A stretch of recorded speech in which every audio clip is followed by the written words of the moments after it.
Guys, I'm about to teach candlestick patterns. Hold on for a second. I'm not going to explain all of them. All these names, this is a doji, this is a bullish engulfing, this is three crows. I don't even know what else. We're not going to learn them by name, and we're not going to memorize any of them. I don't think you'll find anywhere that teaches candlesticks like this, because when I learned about candlesticks myself, I hadn't read anything. All these names I mentioned, I actually learned them later from other traders. For example, someone came and said, this candlestick is called Maribozo, and I was like, oh, that's interesting. So make sure to stay with me until the end of the video, because I want to give you a really interesting perspective on the market.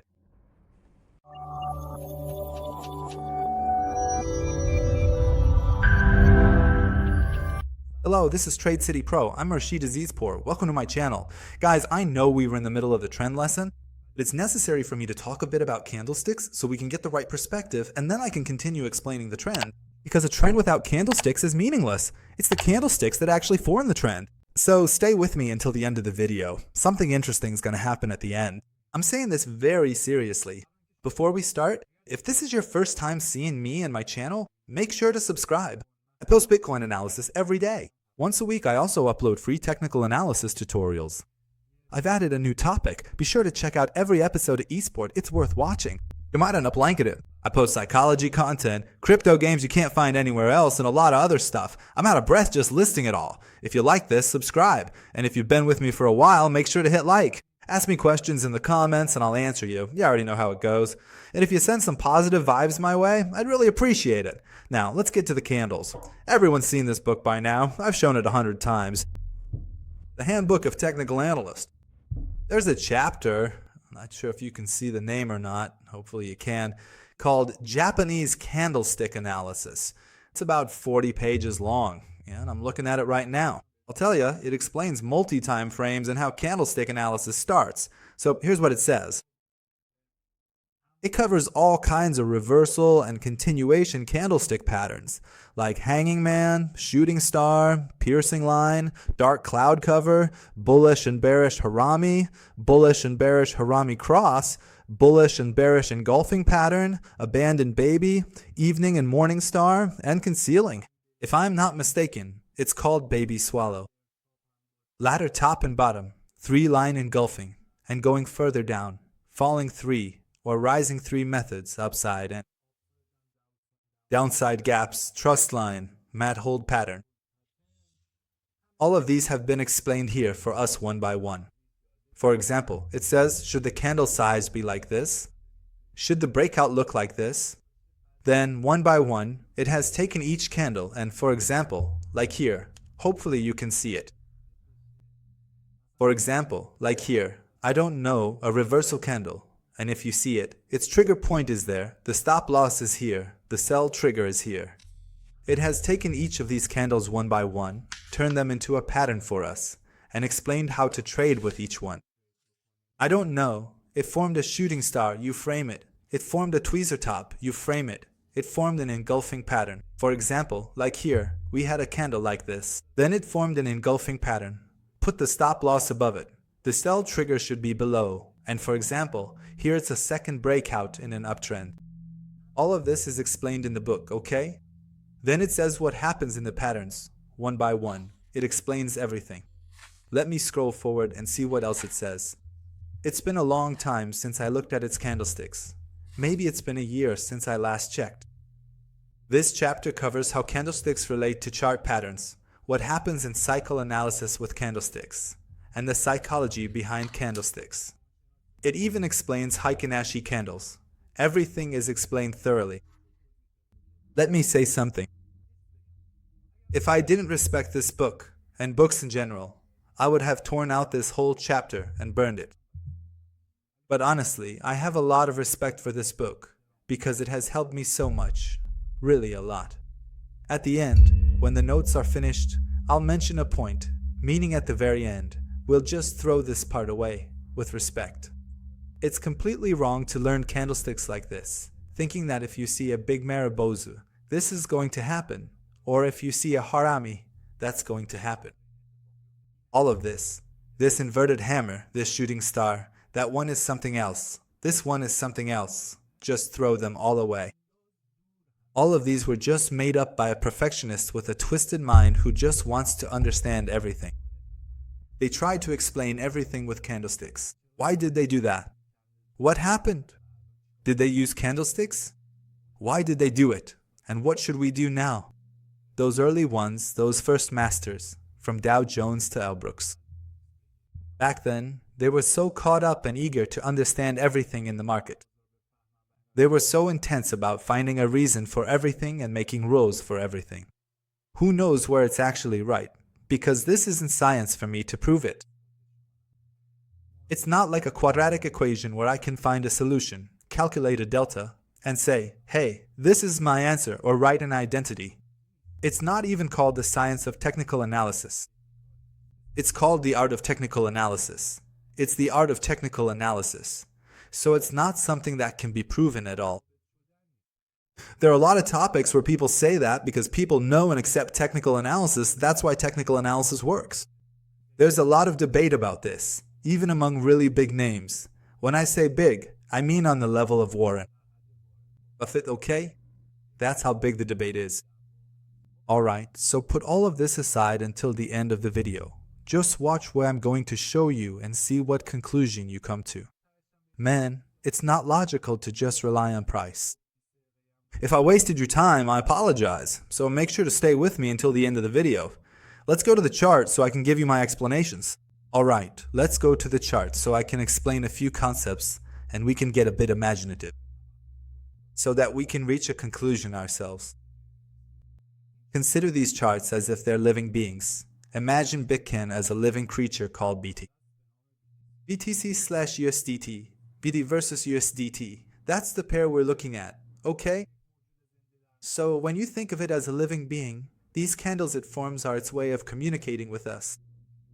It's talking to us, telling us what it's doing right now. Right now, it's gone here, and it really likes us because it's constantly sharing itself with us, explaining every moment of its life to you and me. We have everything from a 1-second chart to a yearly chart. It loves us so much that it's telling you and me about every single moment. I mean, not your wife, not your mother, not your husband, not your father, not your child. None of them would ever share every moment of their life with you in such detail. But this chart, or this Bitcoin, this living entity, is doing exactly that. So just see how much it cares about you, constantly giving you its information every moment. All you need to do is understand its language and truly grasp it, and once you do, it will make you feel amazing, because finally, someone has come along who understands its language. Someone does. When someone understands me, just imagine how happy they get and how much positive energy they give you. How rewarding is that? Let's look at it this way. Every candlestick that appears is like a page from a book, filled with writing, and you have to make the effort. You need to decode that writing and translate it into Persian, or into Turkish, whatever your language is. Whatever language you speak, if you can translate it into that language, you can't do it just by memorizing. You can't just say, if it looks like this, then it means this. No, that's not how it works. None of this is about rote memorization. A baby who is just born doesn't learn a language by memorizing it. They understand the language, they grasp it, and they use it. There's something I always say, one of the reasons I want to have a child someday. Before they learn to read, write, or even speak, I want to bring them close and say, my dear son or my sweet daughter. Well, this is the main language of the world. Tell me, what does this mean? What is this? They learn the market so easily because they learn it as a language, while you and I, we learn it as image recognition. We see it as a picture, okay? But that child, that kid, sees it as a language and learns it as a new language. We have to do everything we can to move away from this image recognition and get to this language learning. It's really hard. I mean, I've been practicing every day for 8 years, and still, even now, sometimes there are some sentences. He says, even now, sometimes I really have no idea what was said. But I keep trying to learn the language itself, not just memorize the images. So give yourself this perspective. Put image recognition aside and look at it through language learning. My hands aren't even in the picture. See, I even moved my hand. Put image recognition aside and look at it from a language learning perspective. We're not doing any math calculations here at all.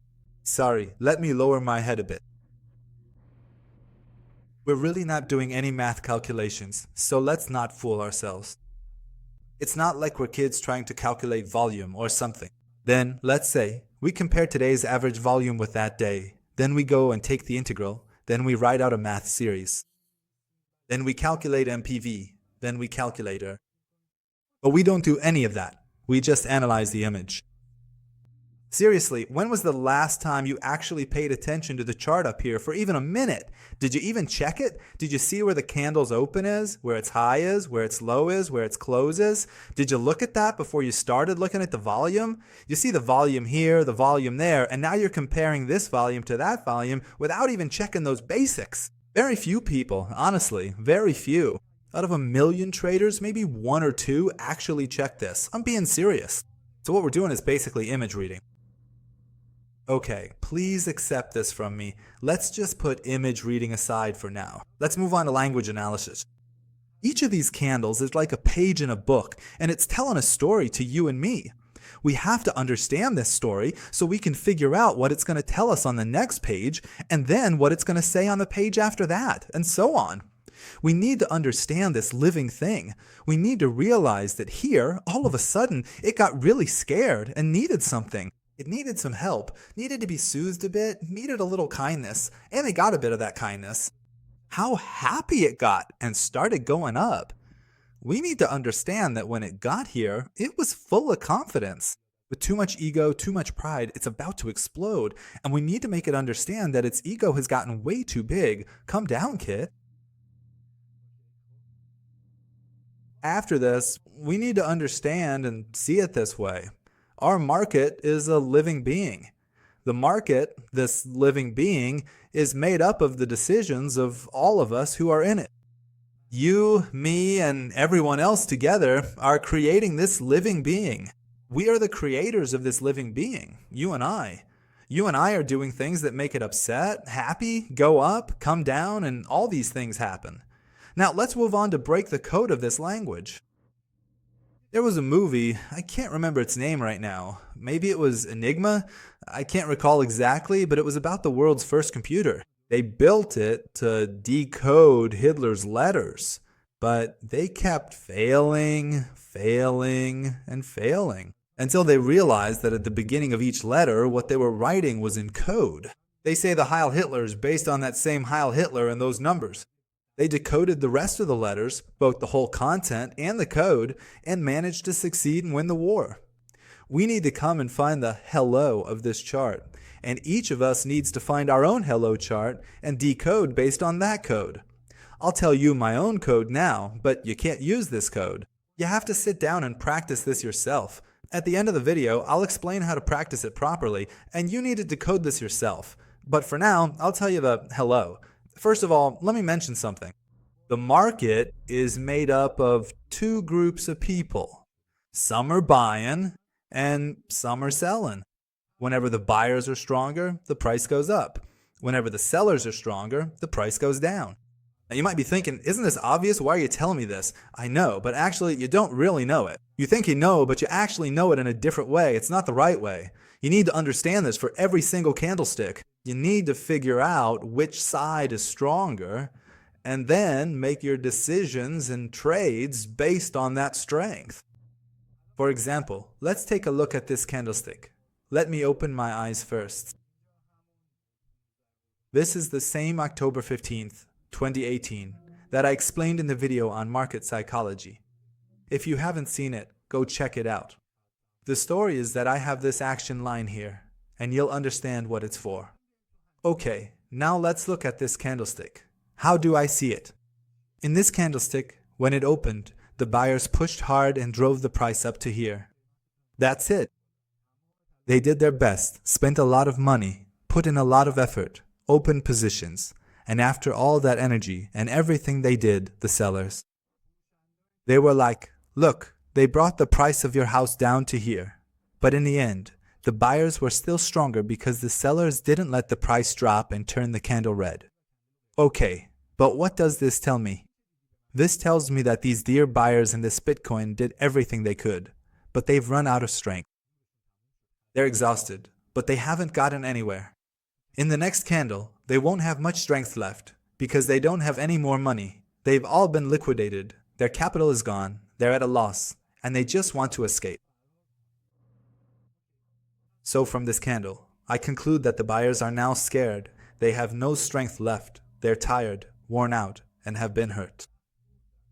From now on, the sellers are going to get stronger. The seller was stronger. The seller was stronger. The seller was stronger. 3 days, even though the buyers fought back against them, you know. How much? Right here in this candle. Imagine a small candle on the weekly chart. Do you know how much the sellers and buyers were fighting each other inside that small box? How much did those buyers try to keep the price from dropping below this point? And how much did the sellers try to push the price down from here? Lower, but at the end of the week, the seller was stronger. Here again, at the end of the week, the seller was stronger. Sure, there's a shadow down here, but in the end, our candle closed red. Same thing with this candle, right? Or you could say this is a doji. A doji is a doji. I don't care what it's called, whatever its name is. Here too, if you look, the sellers are stronger, even stronger than last week, because the sellers pushed again, but the buyers also made an effort and brought the price up to here. But then the sellers, again they said, hey, the market is in our hands. Like Javad Razavian says, this is all for us. So how much did these people lift my spirits? Now, aside from all that, well, when for 3 weeks the sellers had all the power and the buyers couldn't do anything. The buyers just got tired. After these 3 candles, you can totally see that the buyers are exhausted. They're worn out. They don't have any strength left. So what happened the next week? The next week, the buyers just totally gave up. Like, forget it. The market's all yours. We're leaving. And maybe we'll come back later. So what happened the week after that? In these 2 candles, the story is that the sellers are really strong.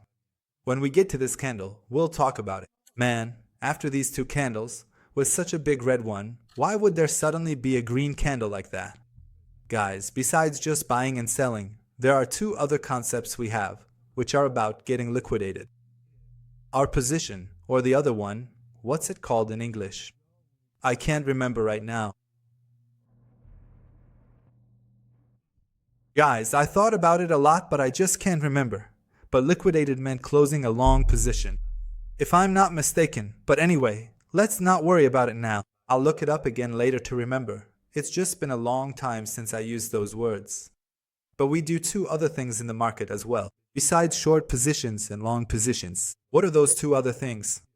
Closing a short position and closing a long position. When we close a short position, we're actually buying something. If you have a short position and you close it, you're helping the price go up. And the same goes if you have a long position. When you close it, you help the price go down. So this green candle we see here, after 2 red candles, this big, which you should expect, just like in the Bitcoin analysis I did yesterday or the day before, when I said, guys, this has dropped a lot. I expect to see a few green candles because those who are here. When people open short positions and then close their positions, it causes a green candle like this to form. This kind of thing happens a lot. Again, 2 red candles, then closing positions, a green candle. Closing positions, green candles. The green candles are from closing positions, those green candles. This candle isn't a sign of a drop, this candle isn't a sign of selling, this candle is just from closing positions. You need to be able to understand these things. You have to be able to recognize it. You should know the story of every candle, the life of every candle, from the moment it starts until it dies. This weekly candle has a lifespan of 1 week.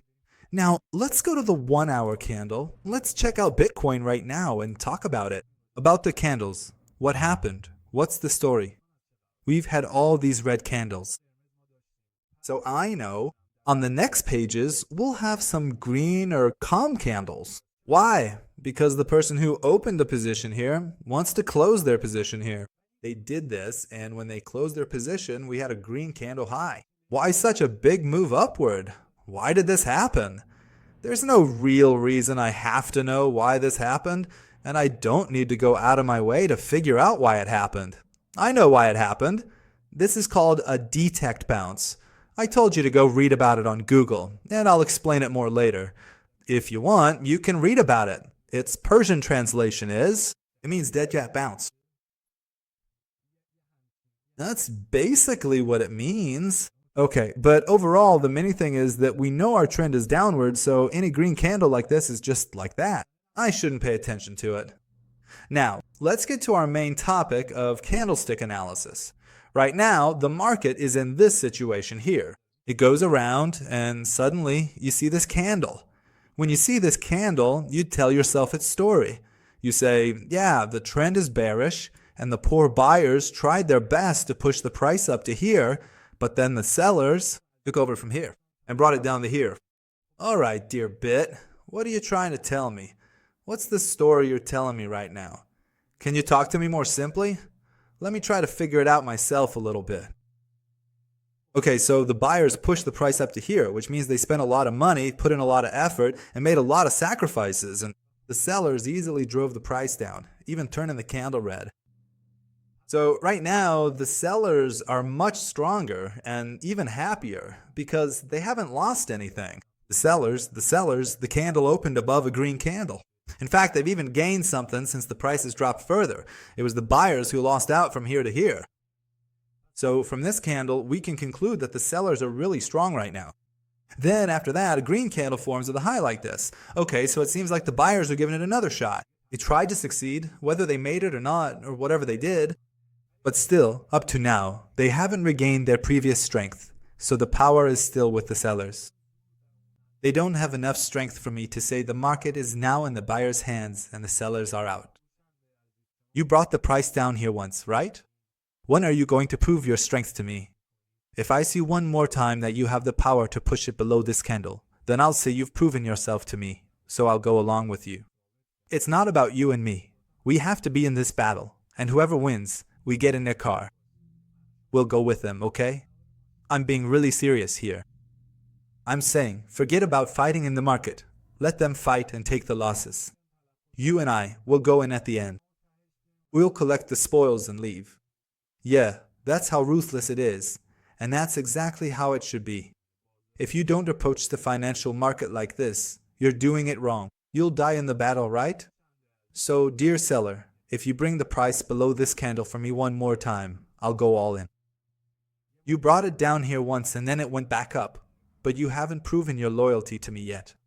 You still haven't managed to push the price below this spot. This is the holding point where I can be sure that you still have more strength. Yeah, you brought it below this candle too. My point was that you still have a lot of power, but I wanted to be sure. Now I'm sure. So now, dear seller, I'm joining you. What happened to the price? It dropped, right? Okay, let's look here again. The market trend is downward, and we don't trade against the market trend. If Bitcoin had something to tell us in an upward direction during a downtrend, we wouldn't pay attention to it. It also likes to play around like us, likes to tell lies, likes to trick us, likes to get attention. It wants to be noticed. So we don't pay attention to those moments when it's lying or acting against the main trend. So I don't pay attention to any of that at all. We're back here again, so let's start from this candle. How strong are the buyers? Do you have it? Wow, good for you, well done. Why aren't we buying? Because the trend is downward. So for now, dear buyers, my respected friends, put in some effort. Whenever the price reaches a level that's suitable for me for support, we already know the resistances. Once you get into that area above my main resistance, then I'll say the power is in your hands. So I won't pay much attention to the red candles anymore. After all the effort you put in, you brought it up this much, and your volume isn't too bad either. Honestly, that's pretty good. What happened with the next candle? So you were just pretending to be tough, just showing off like you're really something special. What happened with the next candle? You pushed it up this far. Good job. But then the sellers came back into the market. They took it from you, and once again you lost. And now we know the sellers have the upper hand. All right, dear sellers, my friends, you have the power right now. Okay, I accept that. Prove yourself to me just once. Let your body drop below here, below that lowest point you made. All right, fine. I'll open a short position right there and set my stop loss here at this green candle. Why don't we pay attention to it? Because our trend is still downward. In the middle here, they made an effort. Was this a desperate attempt or not? Desperate, obviously. May God bless our literature teacher a lot. We never really learned literature anyway. So they made an effort here, but it doesn't matter.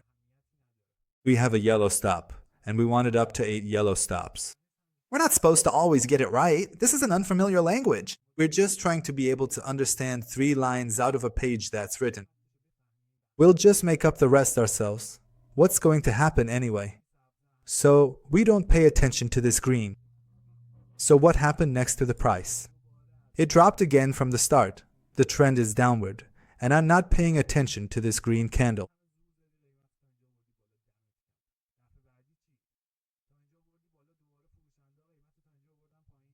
Sure, you won the battle, but at what cost? How much did you spend to win this fight? So what happened with the next candle? I mean, you've basically run out of strength. Up to this point, the sellers managed to push it down. Okay, now let's talk about the sellers. You brought the price down to here. Is that enough? Can you prove yourself one more time? Let's see if you can push the price even lower. Close it below this with a lower body. Can you do it? Nice. Our stop loss would be here and our short position would open. Okay. I'm not sure if I managed to get my point across to you. What I mean is, it's not just about how you look at the market, but go beyond just reading the charts. Write your own novel about Bitcoin. Write the story of Bitcoin's life and try to go along with it. You can't just tell Bitcoin what to do. What to do, what not to do, just like you can't force anyone in the whole world to do something or not do something. You can't make them do it by force. Like, no, this is right, do this. Most of the wars in the world have been because someone thought they were right. And someone else was wrong, and they tried to force him to understand, you're making a mistake. The right way is, if we weren't so stubborn about everything, nothing would happen. There wouldn't be any wars. It's the same here. Don't be stubborn. Let them do whatever they want. You just watch for now. If they want to do this, well, we say, awesome, then I'll be with you too. Even when they're trying to fool you, just let them play their little games. You just stand by and watch, enjoy the fun they're having, and say, this is the vibe. Let them do their thing for a while, and you do your own thing too. Whenever you come back to your senses and get back on track, I'll be there with you. I hope I got my point across. I'll make the picture bigger so I can talk about the exercises and have a little chat as well, together. All right, try to understand it. Try to understand Bitcoin. In general, whatever chart you're looking at, try to see it as a living being. Understand it. Get a feel for its spirit, its mood. Try to grasp these things. I know what I'm saying sounds really vague, okay? But just try. Try to understand the subject. Because if you understand it and you see it as a living being, like your pet at home or like your spouse, like your husband, your child, your father, your mother, your friend, anyone. If you can understand it like you do them, you'll get along with it much more easily. You'll get less upset and angry with it, it'll frustrate you less, it'll give you fewer headaches, and you'll enjoy it more. So try to get this. For practice, go find a single candlestick. Pick any candlestick, whichever one you like the look of, and then go find that candlestick over and over again on the chart. See how the market behaved after that candlestick? Do it again. Get obsessed with that candlestick and keep finding it. Look for it on the chart and see it in different situations, in different moods and conditions of the market. That dear Bitcoin of mine, the one I call my dear Bitcoin brother, that's why at the start of every video I say, let's get to my dear Bitcoin. Brother, well, I see it as a boy. Maybe you want to see it as a girl. So go ahead and check it out. See how it acts emotionally when it made that candlestick. It told us this story, what happened to it, and then what? 5 days, one candlestick. 5 days later, another candlestick. Its face changes, then another face, then another one. Just keep watching all these different faces.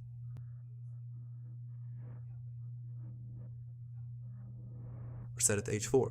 I'm telling you, these are the 3 exercises I used to give to the futures guys, and I used to charge them for it. From the ones I was in contact with, I got their permission. They said, yeah, it's okay, go ahead and tell them. Thanks a lot to the guys for letting me. Put an H4 on the screen, to the right of the candlesticks. If you can't see it, pull your chart back. Pull it back, and start. For every candlestick you see, predict what the next candlestick will be. Why should it be that way and how? What's the reason? Be completely thorough. Like, how big is the body supposed to be? How big did it actually get? Go forward one by one and do it yourself. Write the story. See if you're writing it correctly or not. When we get to the 3rd exercise, I think check your memory. Practice for 3 nights, and before bed. By before bed, I mean after you've checked Instagram Explorer, watched your show, done whatever you usually do before sleeping. And then you're like, okay, now I'm ready to sleep.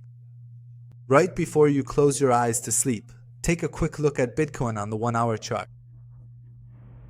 If you trade Forex, check out your USD. If you trade gold, look at gold. And you trade oil? Then check out oil. Just open it for a minute. Look at the 1-hour chart, maybe even for 7 hours. Look at the candles before you sleep. Take a look, and when you close your eyes and you're about to fall asleep, imagine the next 7 candles in your mind. See what you think will happen. Make up the story yourself. Create your own novel. Say, now let's have a big green candle, then a red one. Its shadow comes down, then another one. Yeah, just randomly, for no reason. Let's throw in a tall green candle. Do this every night so that when you go to sleep, your brain starts opening up the chart for you on its own. That's it. I hope this was helpful. I hope I was even able to get my point across to you. If you like this kind of content and it was your first time,